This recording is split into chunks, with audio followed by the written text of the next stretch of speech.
In an affluent neighborhood, respected Detective Elijah Wilson was simply doing his job, investigating a series of sophisticated break-ins. 20 years on the force, countless commendations, a decorated officer with an impeccable record, but none of that mattered when Officer Sullivan arrived on the scene. A simple investigation quickly spirals into a public humiliation as Elijah is handcuffed and arrested despite repeatedly identifying himself as a detective. What Sullivan doesn't realize is who he's really dealing with. When they arrive at the station, everything changes. The desk sergeant recognizes him immediately. The lieutenant is shocked. Internal Affairs is called in. And as the videos of his wrongful arrest go viral, Elijah must navigate a complex battle for justice that extends far beyond one incident to challenge the entire system. Witness the powerful journey of a man who transforms a personal injustice into a catalyst for meaningful change, proving that true integrity can withstand even the harshest tests. Has something like this happened in your community? Have you witnessed an abuse of power that went unchallenged? Share your thoughts in the comments below and join the conversation about what real justice looks like in America today. The afternoon sun cast long shadows through the blinds of Detective Elijah Wilson's office, illuminating dust particles that danced in the golden light. At his desk, surrounded by neatly organized case files, Elijah methodically reviewed evidence photos from his latest investigation. 20 years on the force had taught him that details missed in the first review often became the key to solving the most challenging cases. A collection of framed commendations lined the wall behind him, the newest edition prominently displayed in the center, an official recognition for solving the Westside Pharmacy murders that had haunted the city for months. What the plaque didn't mention was how Elijah had noticed a reflection in a puddle from security footage that other detectives had dismissed, leading to the identification and arrest of a suspect no one else had connected to the crimes. Elijah glanced at the small digital frame on his desk, cycling through photos of his family. His daughter Aisha, now in her second year of law school, had inherited his methodical mind and unflinching commitment to justice. His son Jamal, 16 and growing too fast, possessed Elijah's quiet determination, but channeled it into music and mathematics rather than law enforcement. A sudden warmth spread through Elijah's chest as the frame displayed a photo of all three of them at Aisha's undergraduate graduation. "Wilson, you still burning the midnight oil?" Captain Reynolds appeared in the doorway, his weathered face creased in a rare smile. "Just wrapping up, sir," Elijah replied, closing the file in front of him. "Want to make sure we've got everything lined up for the Porter testimony tomorrow." Reynolds nodded approvingly. "That's why you're my best detective, always prepared, always thorough." He paused, leaning against the doorframe. "The Community Outreach Committee was asking about you, wanted to know if you'd speak at the Youth Academy graduation next month." Elijah smiled. The Youth Police Academy had been his initiative 5 years ago, a program designed to build bridges between law enforcement and communities that had historically distrusted the police. What had started as 20 teenagers in a community center had grown to over 100 participants across 3 districts. "I'd be honored, sir, just let me know when." "Will do." Reynolds turned to leave, then stopped. "Oh, and don't forget, the commissioner mentioned your name in the budget meeting today. Said the clearance rate in your unit is making the whole department look good." "Just doing my job," Elijah replied modestly, though the recognition pleased him. In a career where excellence from black officers often went unacknowledged, the commissioner's comment represented progress, however small. After Reynolds left, Elijah turned back to his computer, sending a quick email to his former partner Desmond, now retired and running a security consulting firm. They had dinner plans for next week, continuing a 20-year tradition of monthly meals where they discussed everything except work for at least the first hour. As Elijah organized his desk to leave, his phone buzzed. A text from Jamal: "Dad, did you forget band concert tonight at 7?" Elijah checked his watch, 5:42 p.m. He quickly gathered his things, slipping his service weapon into its holster and grabbing his jacket. The Porter case files would have to wait until morning. In the parking garage, Elijah passed Officer Michaels, a rookie he'd been mentoring. "Heading out, Detective Wilson?" Michaels asked. "My son's concert," Elijah replied, fishing his keys from his pocket. "What about you? Thought your shift ended at 4. "Just finishing reports," Michaels sighed. "Still trying to get as fast and thorough as you told me to be." Elijah smiled. "You'll get there, remember what I always say. Document everything, assume nothing," Michaels finished with a grin. "I know, sir, it's practically your catchphrase." "Because it works," Elijah replied, unlocking his sedan, a sensible 10-year-old model he kept immaculately maintained. As he drove toward his son's school, Elijah made a mental note to check in on the surveillance operation in Oak Ridge Heights tomorrow. A series of sophisticated break-ins had been plaguing the upscale neighborhood for weeks, and Elijah suspected they weren't dealing with ordinary burglars. The precision and target selection suggested inside knowledge. Stopped at a red light, Elijah's mind drifted to his schedule for the next day. Court testimony in the morning, department meeting at 1, and then he planned to personally check out the Oak Ridge scene in plainclothes. Something about the case nagged at him, a pattern he couldn't quite articulate yet, but his instincts rarely led him astray. The light turned green and Elijah accelerated smoothly, turning his thoughts to his son's concert. Work would be there tomorrow, as it always was. Tonight was for family, and nothing, not even the most compelling case, would take priority over that. The morning after his son's concert, Elijah arrived at the courthouse precisely at 8:15 a.m., testimony notes in hand. The Porter case proceedings went smoothly. His evidence presentation was, as always, methodical and unimpeachable. By 11:30, he was back at the precinct, reviewing the latest reports on the Oak Ridge Heights break-ins. 4 incidents in 6 weeks, Elijah muttered, pinning locations on the wall map in his office. High-value items, only minimal disturbance, no fingerprints. Detective Rivera knocked on his open door. Forensics just sent over the comparison photos you requested. Thanks, Maria. Elijah examined the new evidence. Same tool marks on all 4 entry points. Our perpetrator has a signature. After the department meeting concluded at 2:15 p.m., Elijah changed into plainclothes, dark jeans, a navy button-down, and a light jacket that concealed his service weapon and badge. He slipped his department-issued phone into one pocket and his personal phone into another. Years of experience had taught him to document everything from multiple sources. The late afternoon sun cast long shadows across Oak Ridge Heights as Elijah parked his unmarked vehicle 3 blocks from the most recent break-in. The neighborhood exuded affluence, manicured lawns, luxury vehicles in circular driveways, and houses that spoke of old money and privilege. Elijah moved with purpose, his trained eye scanning for surveillance cameras, blind spots, and patterns. He paused at the corner of Maple and Westwood, noticing a black Audi with out-of-state plates parked half a block away. Something about its positioning seemed deliberate, optimal visibility of 3 potential target homes. He discreetly photographed the vehicle with his department phone, careful to capture the license plate. As he circled to get additional angles, he observed a pattern of small marks on the driver's door, possibly a failed break-in attempt on the vehicle itself. Interesting, Elijah murmured, sending the images to the precinct database for a plate check. A voice behind him broke his concentration. "Excuse me, sir, what are you doing?" Elijah turned to see a uniformed patrol officer approaching rapidly. The name badge read Sullivan. Officer Ryan Sullivan was white, approximately 30 years old, with a rigid posture that suggested military background. His hand was already resting on his holster, a reaction Elijah noted was premature given the circumstances. "Good afternoon, officer," Elijah replied calmly, reaching slowly toward his pocket. "Detective Elijah Wilson, Major Crimes Division, I'm investigating the—" "Stop right there," Sullivan interrupted, his hand now gripping his weapon. "Hands where I can see them." Elijah complied immediately, recognizing the volatile situation. "Officer Sullivan, I'm reaching for my badge. I'm a detective with the department." Sullivan's eyes narrowed. "Sure you are. We got a call about a suspicious individual photographing houses. How about you just tell me what you're really doing here?" The condescension in Sullivan's tone was unmistakable. Elijah maintained his professional demeanor despite the clear disrespect. "I'm investigating the series of break-ins in this neighborhood. I can show you my credentials if you'll allow me to reach into my inside pocket." "A detective wouldn't be out here alone taking pictures like some amateur," Sullivan scoffed. "This is an affluent neighborhood, sir. Mind telling me where you're from?" The implication was clear, and Elijah felt a familiar tightness in his chest, the controlled anger he'd learned to manage over decades of similar encounters. He switched on his personal phone's recording function with a discreet movement.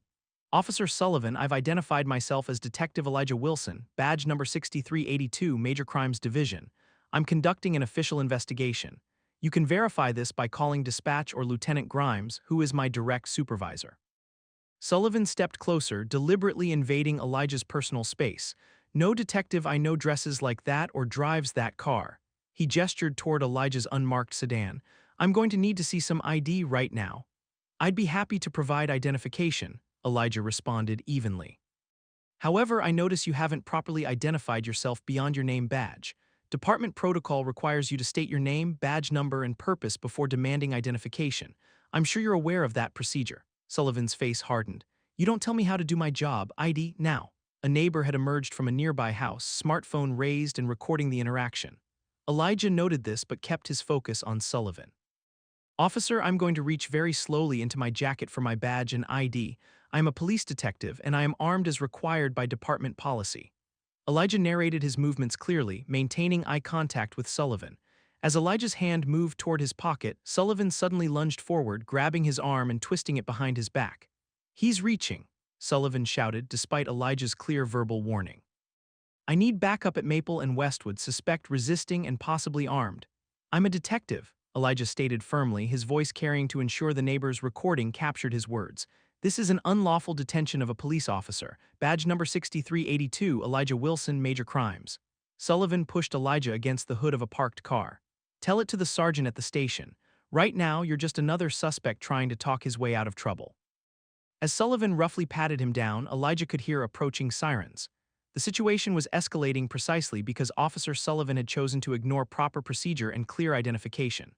Elijah remained calm, knowing every word and action would be scrutinized later. The neighbor had moved closer, still filming. "Ma'am," Elijah called to her, "please continue recording. I'm Detective Elijah Wilson of the Metropolitan Police Department, and this is an unlawful detention." Sullivan tightened his grip on Elijah's arm. "Shut up and stop resisting." "I am not resisting," Elijah replied clearly for the recording. "I am complying under protest and asserting my identity as a police detective. This entire interaction is being documented." As two additional patrol cars screeched to a halt nearby, Elijah knew the next few minutes would determine whether this became just another incident report or something that would change the department forever. The two additional patrol cars unleashed 4 more officers onto the scene, their approaches varying from cautious to aggressive. Officer Sullivan maintained his grip on Elijah's arm while addressing the arriving officers. "Got a suspect photographing houses. Claims to be a detective but has no visible credentials and was reaching when I approached," Sullivan reported, the practiced cadence of his words suggesting he'd given similar accounts before. Elijah remained composed, his training and experience providing the self-discipline needed in this escalating situation. "Officers, I am Detective Elijah Wilson, badge number 6382, Major Crimes Division. This is a misunderstanding that could be resolved with a simple call to dispatch." A senior officer among the newly arrived, Sergeant Peterson, according to his nameplate, approached with measured steps. "Sir, we're going to sort this out, but I need you to comply with all instructions." "I have been complying, Sergeant," Elijah replied evenly. "Officer Sullivan refused to allow me to present my credentials and escalated this situation unnecessarily." Sullivan tightened his grip. He was evasive from the start. Suspicious individual in an affluent neighborhood taking photos of houses, textbook pre-burglary behavior. "I was documenting a vehicle of interest in the Oak Ridge Heights break-in investigation," Elijah explained to Sergeant Peterson. "The case file is on my department phone, which Officer Sullivan has now confiscated. One call to Lieutenant Grimes would verify my identity and assignment." Sergeant Peterson's expression remained neutral. "We'll verify everything at the station. For now, we need to secure the scene." "The scene is already secure," Elijah countered. "I am a 20-year veteran of the force conducting an authorized investigation. This detention is not only unnecessary but potentially compromising my case." A small crowd had begun to gather, smartphones raised. The neighbor who had first started recording had been joined by 3 others, all capturing the confrontation from different angles. Elijah noted each witness, mentally cataloging their positions for later reference. "Cuff him," Sullivan instructed one of the younger officers. "He's still being non-compliant." "I object to this characterization," Elijah stated firmly. "I have cooperated fully while asserting my identity. I remind all officers present that this interaction is being recorded by multiple witnesses and will be subject to review." As the young officer approached with handcuffs, Elijah made one final attempt at de-escalation. "Sergeant Peterson, before this proceeds further, I request you contact Lieutenant Grimes at extension 4215 or Captain Reynolds at extension 4302. They will confirm my identity and prevent an incident that will reflect poorly on all involved." Peterson hesitated, but Sullivan interjected. "We can sort all that out after processing. For now, he's a suspect resisting identification." "I'm not resisting identification," Elijah corrected. "I have repeatedly identified myself and requested proper verification procedures be followed." The younger officer, looking increasingly uncomfortable, began applying the handcuffs. Elijah offered no physical resistance, knowing that would only escalate matters, but continued his verbal objections for the record. "I am Detective Elijah Wilson being unlawfully detained while conducting an official investigation. I request all officers document this incident accurately in their reports." As the handcuffs clicked shut, Elijah felt a familiar weight that had nothing to do with the metal around his wrists, the burden of having to maintain perfect composure while being publicly humiliated, simply because asserting his rights or displaying any emotion would be weaponized against him. "Check his pockets," Sullivan directed. Let's see this supposed badge.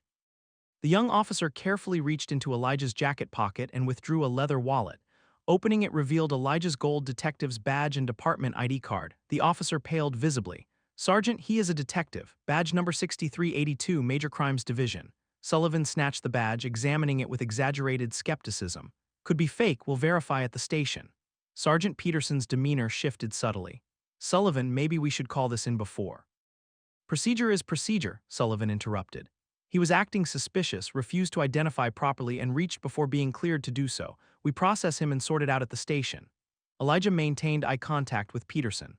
"Sergeant, you now have visual confirmation of my credentials. Department policy clearly states that once an officer's identity is established, any detention must cease immediately. You're now knowingly detaining a fellow officer against department regulations." Peterson's discomfort was evident, but Sullivan maintained control of the situation, physically positioning himself between Peterson and Elijah. "Into the car," Sullivan ordered, guiding Elijah toward the patrol vehicle with unnecessary force. Elijah addressed the witnesses directly. "My name is Detective Elijah Wilson. I request that anyone recording please preserve your footage and contact Internal Affairs at Metropolitan Police Department." A woman stepped forward. "This is wrong." "He's not resisting at all. I'm sending this video to the news right now." "Ma'am, please stay back," Peterson cautioned, but his heart wasn't in it. As Elijah was placed in the back of the patrol car, he focused on memorizing every detail: the officers present, witness positions, exact timestamps, and verbatim quotes. His years of courtroom testimony had trained him to be a perfect observer, even when he was the subject of the observation. The drive to the station was tense, with Sullivan periodically glancing at Elijah in the rearview mirror.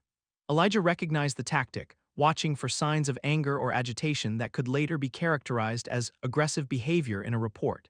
Instead, Elijah used the time to mentally compose the formal complaint he would file. Names, badge numbers, procedural violations, and witness information all carefully organized in his mind.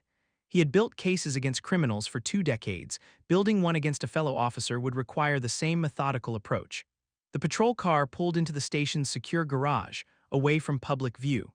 As Sullivan opened the door, Elijah spoke one final time for the cruiser's recording system. "For the record, I am Detective Elijah Wilson, being brought into custody despite presenting proper identification. I have complied with all instructions while verbally objecting to this unlawful detention. I have not been read my rights, and I have been denied my request to contact my supervisor." Sullivan's face hardened as he roughly helped Elijah from the vehicle. "Save the speech. You'll have plenty of time to explain yourself inside." As they approached the booking area, Elijah maintained his dignified composure. 20 years on the force had taught him many lessons, but none more important than this. Justice required documentation, patience, and strategic thinking. The system that Sullivan was currently abusing would eventually be the same system that held him accountable, but only if Elijah navigated the next few hours perfectly. Station doors closed behind them, and Elijah prepared himself for the revelation that was about to unfold. The fluorescent lights of the booking area cast a harsh glow as Sullivan guided Elijah through the processing area. Several officers looked up from their work, their expressions shifting from curiosity to confusion as they observed a handcuffed man in plainclothes being escorted by an unusually tense Officer Sullivan. "Got a suspect from Oak Ridge Heights," Sullivan announced to Desk Sergeant Martinez. "Claims to be a detective, needs full processing and verification." Martinez looked up from his computer, his eyes widening slightly as he recognized Elijah. "Detective Wilson, what's going on here?" Sullivan faltered momentarily. "You know this guy?" "Of course I know him," Martinez replied, standing up. "He's been with major crimes for years. What happened?" Elijah maintained his professional demeanor. "Sergeant Martinez, I was conducting plainclothes surveillance in Oak Ridge Heights when Officer Sullivan detained me despite my verbal identification as a detective.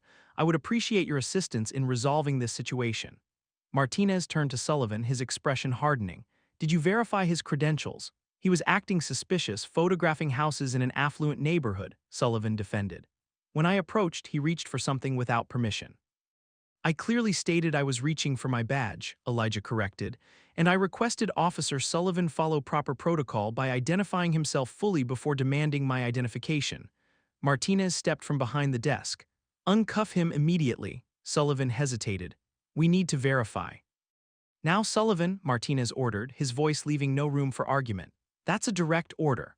As Sullivan reluctantly produced the key, the station doors opened and Shift Supervisor Lieutenant Barnes entered, stopping abruptly at the scene before him. "What the hell is going on here?" Barnes demanded, recognizing Elijah immediately. Lieutenant, Elijah acknowledged with a nod. There appears to have been a misunderstanding during my Oak Ridge Heights investigation. Barnes approached rapidly. Why is one of our most decorated detectives in handcuffs? Sullivan began to respond, but Barnes cut him off with a raised hand. Get those cuffs off him right now, then wait in my office. As Sullivan removed the handcuffs, Barnes turned to Elijah. Detective Wilson, are you all right? Do you need medical attention? I'm fine, Lieutenant, Elijah replied, rubbing his wrists, but I would like to formally document this incident. Absolutely, Barnes assured him, then turned to Martinez. Call Internal Affairs immediately, and get Captain Reynolds on the line. The station had grown quiet, officers and personnel watching the unfolding situation with varying expressions of concern and discomfort. Elijah retrieved his badge, credentials, and phones from the property basket on Martinez's desk. My department phone contains photographic evidence related to the Oak Ridge Heights investigation, Elijah stated. I'll need to verify none of it was compromised during this incident. Barnes nodded. We'll make sure everything is properly documented. Detective Wilson, please use my office to collect yourself and make any calls you need. As Elijah moved toward the lieutenant's office, a woman in a tailored suit entered the station, her purposeful stride immediately drawing attention. Lisa Chen, Internal Affairs Division, carried a reputation for thoroughness that made many officers nervous. Lieutenant Barnes, she called, I received an alert about a possible incident involving Detective Wilson. Barnes looked surprised. That was fast, we just called it in. Chen's expression remained neutral. We received multiple calls from civilians reporting a black detective being wrongfully arrested on Maple Avenue. The timing matched, so I was already en route. She turned to Elijah. Detective Wilson, I'm glad to see you're unharmed. Physically, yes, Elijah confirmed. The incident was witnessed and recorded by several citizens. Chen nodded. Those videos are already circulating. One has been shared over 3,000 times in the past 40 minutes.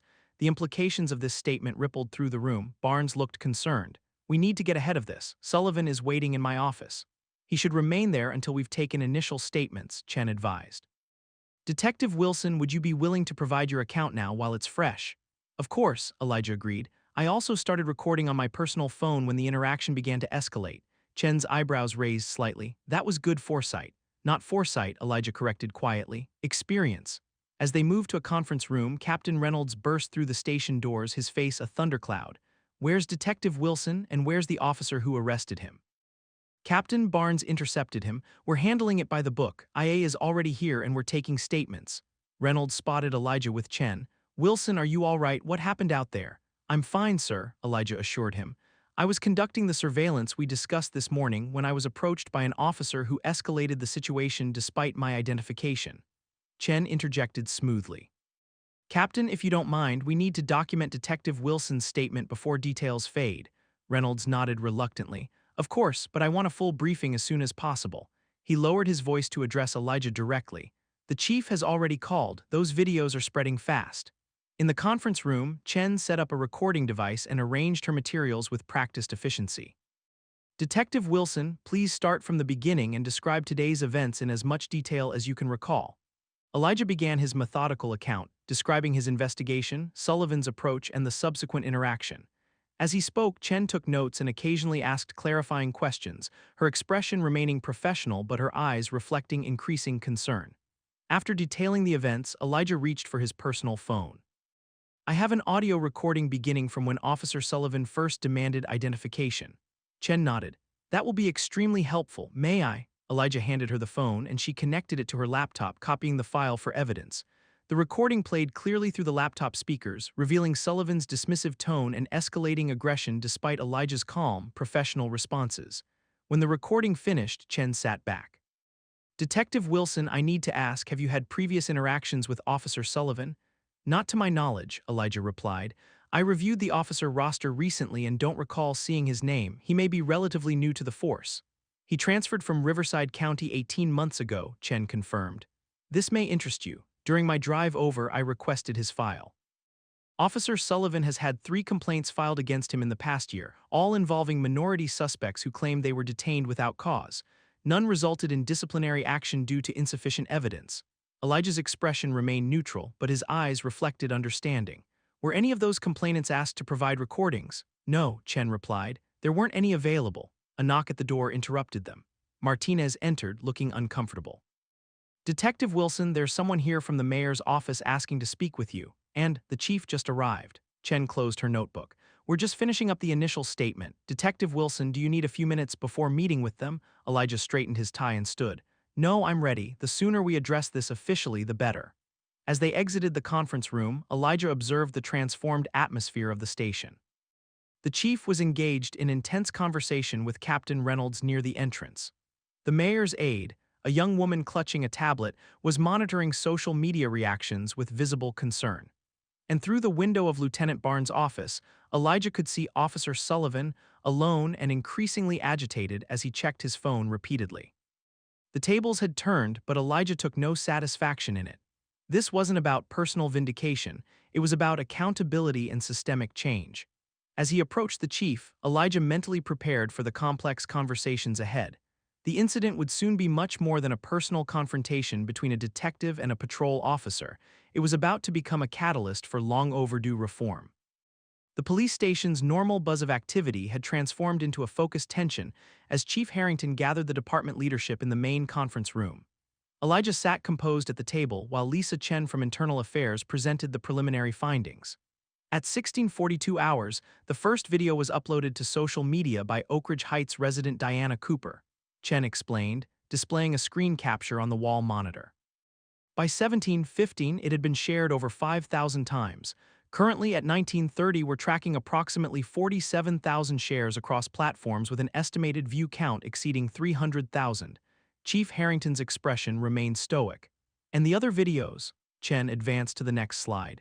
3 additional witness recordings have surfaced. The most comprehensive, a 3-minute and 42-second video by Michael Tanner, captures the entire interaction from Officer Sullivan's initial approach through the handcuffing and removal of Detective Wilson. The room fell silent as Chen played the video. The recording clearly showed Elijah's professional demeanor, his repeated identification as a detective, and Sullivan's escalating aggression despite no provocation. When the video ended, Captain Reynolds spoke first. This is textbook procedural violation. Detective Wilson identified himself multiple times, explained his presence, and offered proper verification channels. The department's position must be unequivocal, Harrington stated. Detective Wilson was conducting an authorized investigation. Officer Sullivan failed to follow proper identification protocols and escalated without cause. The mayor's aide, Jessica Lynn, spoke up. The mayor's office has received over 200 calls in the past 2 hours. Local news stations are requesting statements, and national outlets have begun picking up the story. Elijah listened attentively, noting that no one had addressed the underlying issue. This wasn't simply about protocol violation, but about racial bias driving those violations. If I may, Elijah interjected, his calm voice drawing all eyes. This incident presents an opportunity beyond damage control. The videos demonstrate not just procedural failures but implicit bias in action. We should address both in our response. Chief Harrington nodded slowly. You're right, Detective Wilson, the optics are unmistakable, a respected black detective racially profiled by a white officer. It's not just optics, sir, Elijah clarified. It's a documented pattern. Ms. Chen has already identified 3 similar complaints against Officer Sullivan, all involving minorities, all dismissed due to insufficient evidence. The room shifted uncomfortably as Chen confirmed this information. We'll need a comprehensive strategy, Lynn stated, typing rapidly on her tablet. The mayor suggests a press conference tomorrow morning addressing both the specific incident and broader departmental reforms. Captain Reynolds frowned. That's moving rather quickly, isn't it? Elijah's phone buzzed.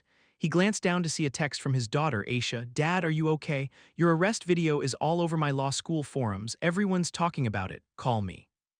Below her message was a link to a national news website with the headline, Decorated Black Detective Arrested While Investigating Crime in Affluent Neighborhood, Racial Profiling Caught on Camera. Elijah placed his phone face down on the table.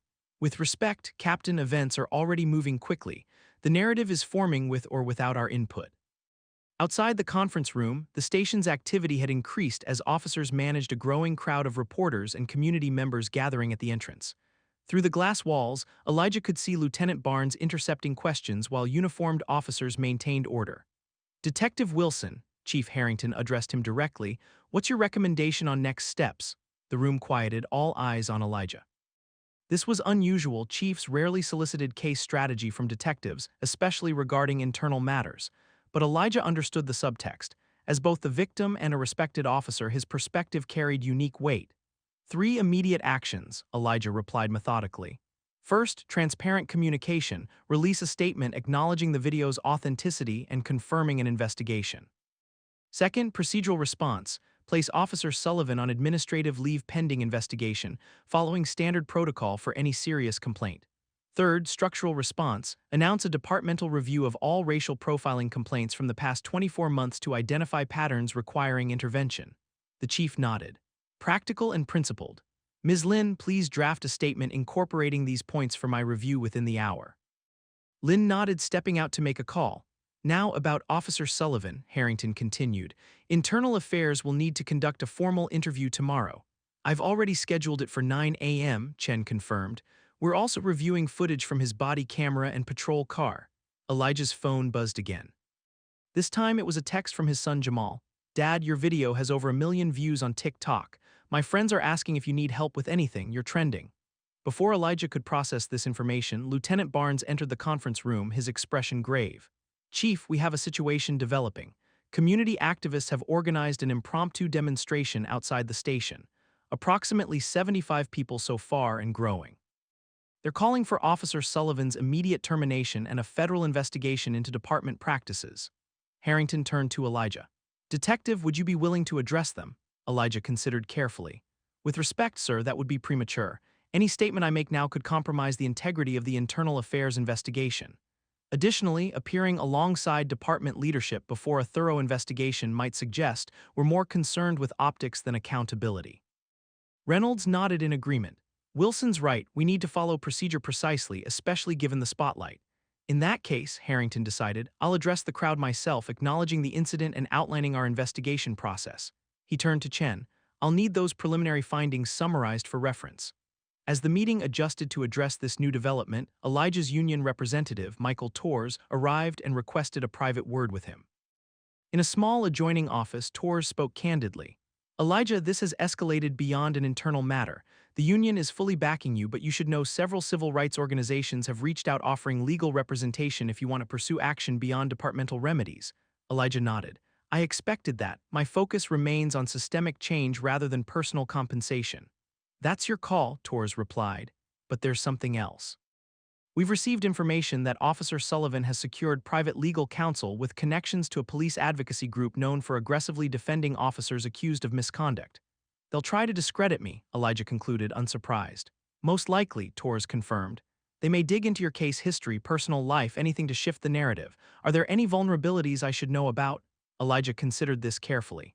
Nothing that would withstand scrutiny.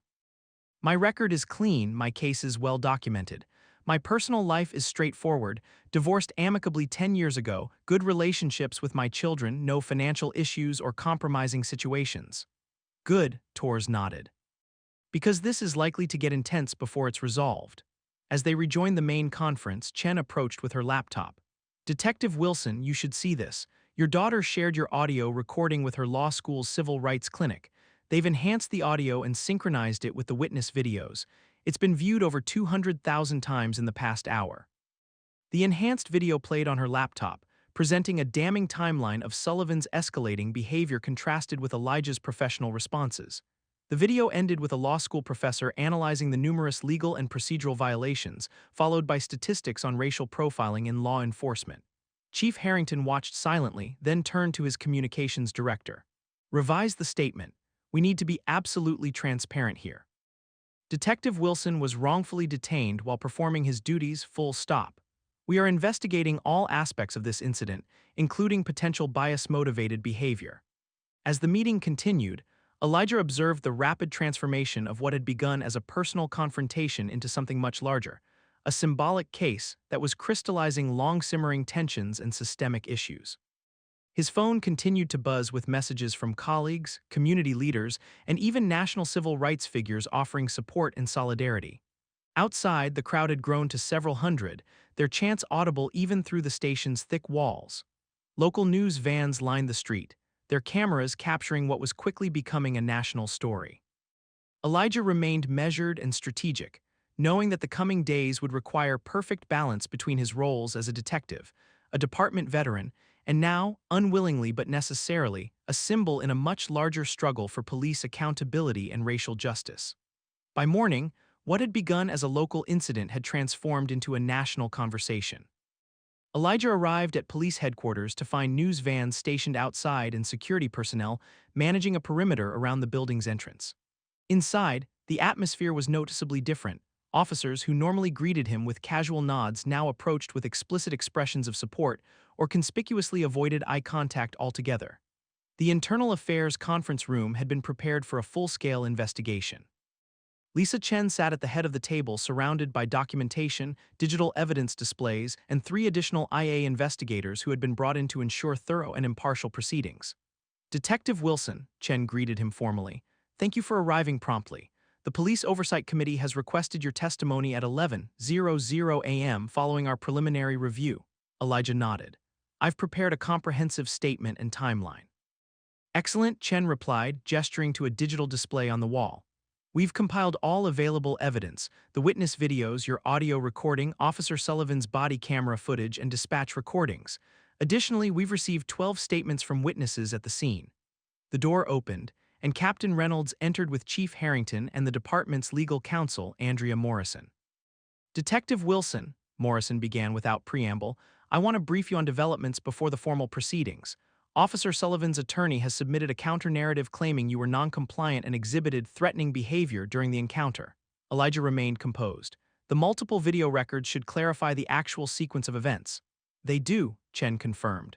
Sullivan's body camera footage contradicts his written statement in 17 specific instances. We've documented each discrepancy. Chief Harrington spoke next. The mayor has requested federal oversight of this investigation to ensure complete transparency. The Department of Justice Civil Rights Division has assigned an observer who will be present during all formal proceedings. Elijah recognized the implications.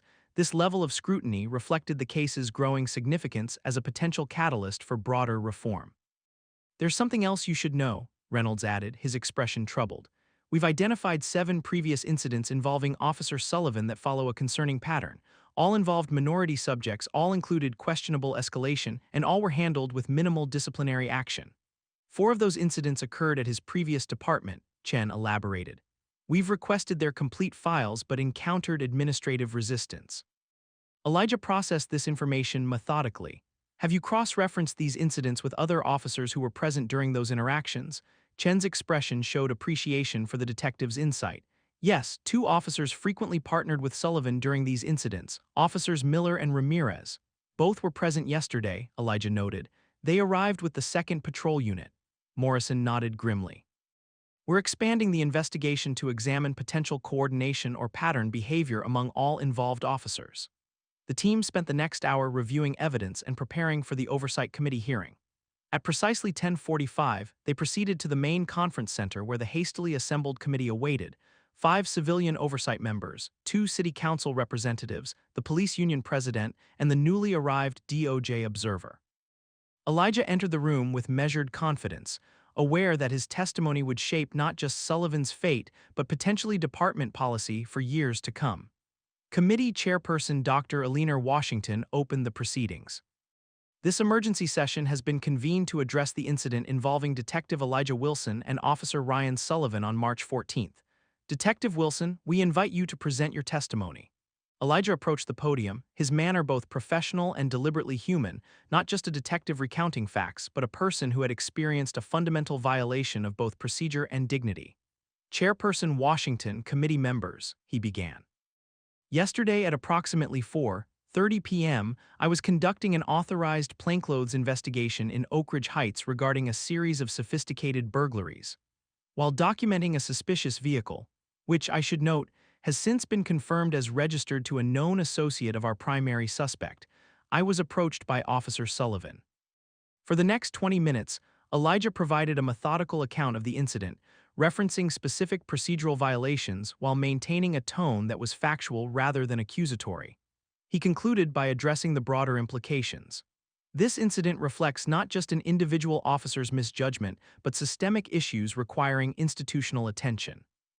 The documented pattern of similar incidents suggests deficiencies in training, supervision, and accountability mechanisms that must be addressed for the department to fulfill its mission of equal protection under the law. After Elijah concluded, the committee asked several clarifying questions before Chen presented Internal Affairs preliminary findings. which substantiated Elijah's account and outlined the pattern of concerning behavior by Sullivan. When Sullivan's attorney, Richard Dawson, was given the opportunity to respond, his approach became immediately clear. Detective Wilson's distinguished career notwithstanding, Dawson began, we must consider the context of the encounter. Officer Sullivan responded to a call about a suspicious individual in a neighborhood experiencing a crime wave. He encountered an unidentified man taking photographs of residences who refused to immediately produce identification. Elijah maintained his composed expression as Dawson continued his distorted narrative. The committee members' subtle reactions, narrowed eyes, exchanged glances, suggested they recognized the disparity between this characterization and the video evidence they had reviewed. Furthermore, Dawson continued, Detective Wilson's current caseload includes several high-profile investigations where racial elements have been emphasized, potentially predisposing him to interpret standard police procedure through a biased lens. This attack on Elijah's objectivity crossed a line. Captain Reynolds visibly tensed, but before he could interject, DOJ observer Simone Taylor spoke for the first time. Mr. Dawson, are you suggesting that Detective Wilson's professional work investigating documented hate crimes somehow compromises his credibility as a victim of procedural misconduct? Dawson faltered slightly. I'm merely suggesting that context matters in evaluating an officer's field decisions. Indeed it does, Taylor replied coolly. The context here includes Officer Sullivan's documented history of similar incidents exclusively involving minorities, all of which is germane to these proceedings. As the hearing continued, Sullivan himself was called to testify. His account contradicted the video evidence at multiple points, his demeanor growing increasingly defensive under questioning. When shown side-by-side comparisons of his written statement versus video footage, his credibility visibly eroded before the committee. During a brief recess, Elijah received a message from his daughter Aisha. Dad, I'm at the courthouse with Professor Hendricks and the Civil Rights Clinic team. We've documented 23 similar cases across the department in the past 3 years. This is systemic. Let me know if you want this information. Elijah showed the message to Chen and Chief Harrington. This independent analysis could be valuable to the investigation. Harrington nodded. Invite them to submit their findings formally.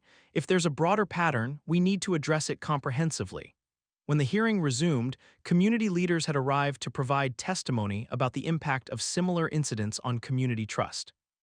Reverend Marcus Johnson spoke eloquently about the accumulation of such experiences in minority communities, while business owner Letitia Green described witnessing multiple instances of differential treatment by officers in affluent neighborhoods. As public testimony continued, Elijah noticed Sullivan conferring urgently with his attorney, their expressions suggesting mounting concern as the narrative they had attempted to construct collapsed under the weight of evidence and testimony. By late afternoon, the committee had heard from 27 witnesses, reviewed all available evidence, and begun deliberating on recommendations. While they conferred privately, Elijah stood in the hallway with Reynolds and Chen.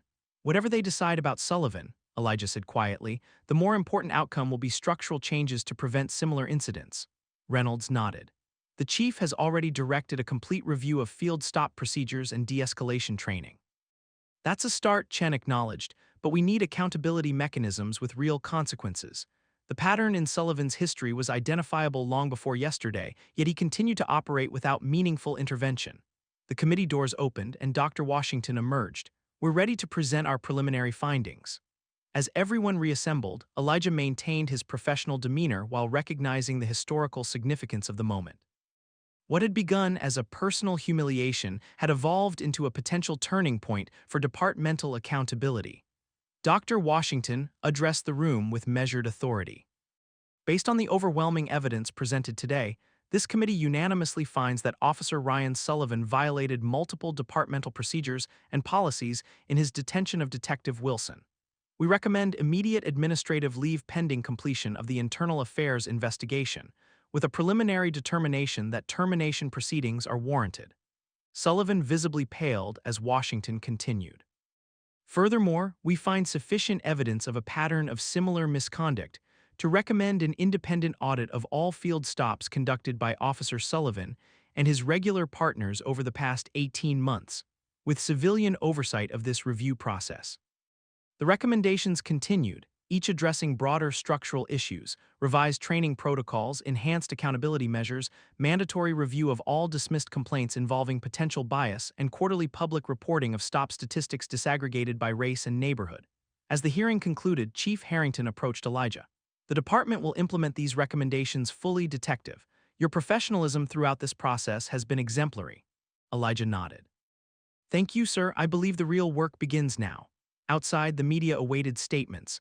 While the chief addressed reporters, Elijah quietly exited through a side entrance where his son Jamal waited in the car. You okay, Dad? Jamal asked as Elijah settled into the passenger seat. I am, Elijah replied, his voice reflecting both weariness and resolve. Today was important, but it's just the beginning. As they drove away from headquarters, Elijah allowed himself a brief moment to contemplate the personal toll of the past 24 hours before refocusing on the work ahead. The system had been challenged, and for once, it appeared to be responding appropriately, but ensuring lasting change would require continued vigilance and commitment. 6 months after the incident in Oak Ridge Heights, the department conference room buzzed with activity as Chief Harrington stood before a newly installed transparency dashboard displaying departmental metrics. The quarterly audit shows significant progress, Harrington announced to the assembled leadership team. Field stop complaints have decreased by 37%, while successful case resolutions have improved by 12%. The Community Satisfaction Index has risen to its highest level in 5 years. Elijah Wilson, now wearing the insignia of his promotion to commander of the newly established Professional Integrity Division, reviewed the data on his tablet. The statistics confirmed what community feedback had already suggested: systematic reform was yielding measurable improvements in both effectiveness and trust. Commander Wilson, Harrington continued, please update us on the training implementation. Elijah stood, addressing the room with quiet authority. Phase 1 is complete. All officers have completed the revised procedural justice training, with 94% demonstrating proficiency in de-escalation scenarios. The body camera compliance rate stands at 99.7%, and our random audit system has proven effective in identifying outlier behavior before it escalates to formal complaints. The transformation had not come easily. The months following Elijah's wrongful detention had been turbulent, with resistant factions within the department pushing back against reforms, while community activists demanded faster, more sweeping changes. The final outcome represented neither complete victory nor compromise, but rather substantive, evidence-based progress. Officer Sullivan had been terminated following the internal affairs investigation, which uncovered 17 additional incidents of misconduct. 2 of his frequent partners received suspensions and mandatory retraining. More importantly, the pattern they represented had been systematically addressed through structural changes. The state legislature votes next week on the Equitable Policing Act, Captain Reynolds noted. Our department's reforms are being cited as the model for statewide implementation. Lisa Chen, now heading an expanded internal affairs division with civilian oversight, added, the Independent Review Board handled 64 cases last quarter with an average resolution time of 17 days, down from 43 days previously. Officers and civilians alike report greater confidence in the process. As the meeting concluded, Elijah received a text from his daughter Aisha, now in her final year of law school. Dad, using your case study in my criminal justice reform presentation today. Professor says it's already in next year's textbook. Proud of you. Outside the headquarters building, Elijah found Michael Tanner waiting, the neighbor whose comprehensive video had been crucial evidence in the investigation. Commander Wilson, Tanner greeted him with a handshake. I wanted to personally deliver this before it's announced tomorrow. He handed Elijah an envelope. Inside was an invitation to a community recognition ceremony and a letter explaining that Tanner had established a scholarship fund for minority students pursuing criminal justice careers. The scholarship was named the Elijah Wilson Integrity and Justice Award. Your response that day showed me what true professionalism looks like, Tanner explained. You had every right to be angry, yet you remained focused on systemic change rather than personal vindication. Elijah accepted the honor with characteristic humility. The real progress happens when we all contribute to building better systems, he said. Your decision to document what you witnessed made this possible. Later that evening, Elijah sat in the audience at his son Jamal's college auditorium. The symposium, titled Justice in Practice, Community-Based Approaches to Law Enforcement Reform, featured speakers from across the country discussing successful models for rebuilding trust between police and their communities. When Elijah was unexpectedly invited to the stage by the moderator, the audience rose in sustained applause.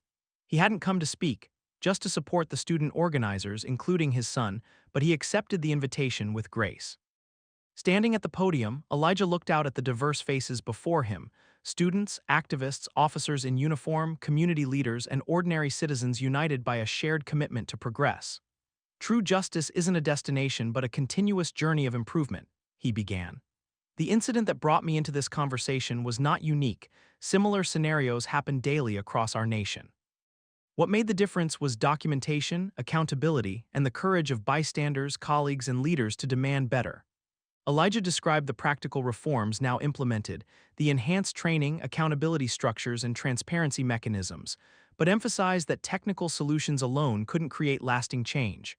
Policy without cultural change is ultimately ineffective, he concluded. The most significant progress comes when we recognize that justice isn't about winning conflicts, but about building systems where dignity and equal protection are guaranteed not just in principle, but in daily practice. As the symposium ended, Elijah embraced his son and found himself surrounded by young people eager to share their experiences and aspirations.